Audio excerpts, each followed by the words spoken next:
Faut-il acheter la Switch 2? Bon, aujourd'hui, dans cette vidéo, je vais vous expliquer.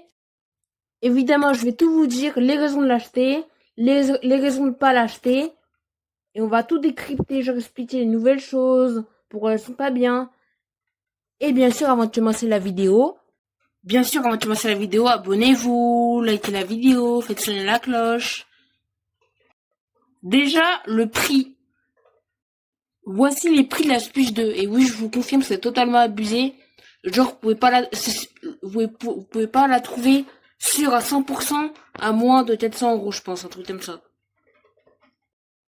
Après, il y a plusieurs vidéos qui parlent d'une remise de moins de 32%.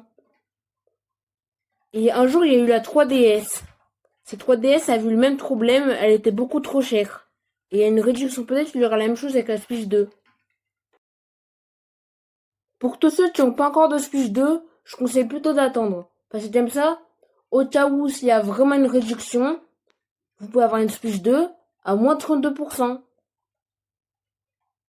Après, pour ceux qui la veulent vraiment maintenant pour avoir les tout nouveaux jeux, j'en ai testé, bah va falloir la payer au prix normal.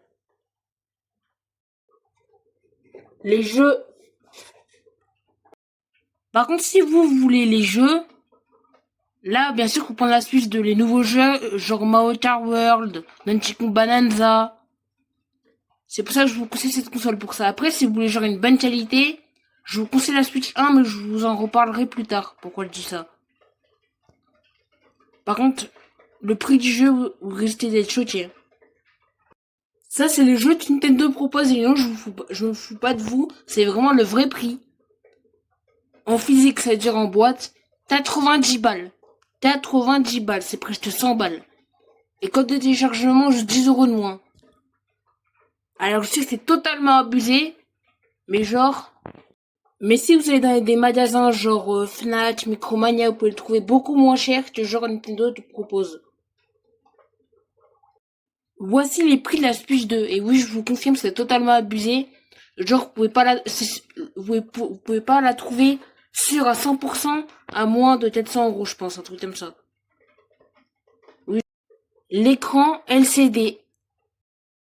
Vraiment, le seul truc qui va pas dans la Switch 2, c'est qu'elle a un écran LCD. Ça peut être un tout petit truc comme ça, mais il y a certains gamers, ils détestent ça. Genre, ils veulent vraiment la qualité plus. Mais à part ça, il y a plusieurs nouveaux trucs. La souris, les Joy-Con qui se détachent d'une autre façon. Les gigots. À propos des gigots. Alors, ce qui est bien avec la Switch 2, c'est qu'elle a environ 250 gigots, je crois. Alors que la Switch 2, elle en a 32. Mais dans ça, il y a un tout petit piège. Les jeux avant sur Switch 1, ça prenait 2-3 gigots. Mais certains qui vont sortir sur Switch 2, par exemple, il y en a un, mais je me souviens plus du nom, il va prendre 80 gigots. Alors, quand vous comparez ça, après, vous pourrez prendre une carte Nintendo, genre, qui permet d'avoir des gigots en plus, mais elle coûte 60 balles et il n'y a que ceux de Nintendo. Alors oui, c'est un piège esthétiquement. Conclusion. Bah, en fait, la conclusion, ça dépend quel joueur vous êtes. Si vous êtes un joueur, tu veux les derniers jeux qui sont sortis, là, tu sont en train de sortir, bah, bien sûr, faut acheter plus 2. Mais si vous êtes un joueur qui veut vraiment la qualité incroyable, tout ça, là, je vous la déconseille moins. En fait, tout dépend de quel type de joueur vous êtes. En tout cas, j'espère que cette vidéo vous aura plu. J'espère que je vous ai peut-être expliqué des choses que vous ne savez pas. Et bien sûr, abonnez-vous, likez la vidéo et passez une bonne journée.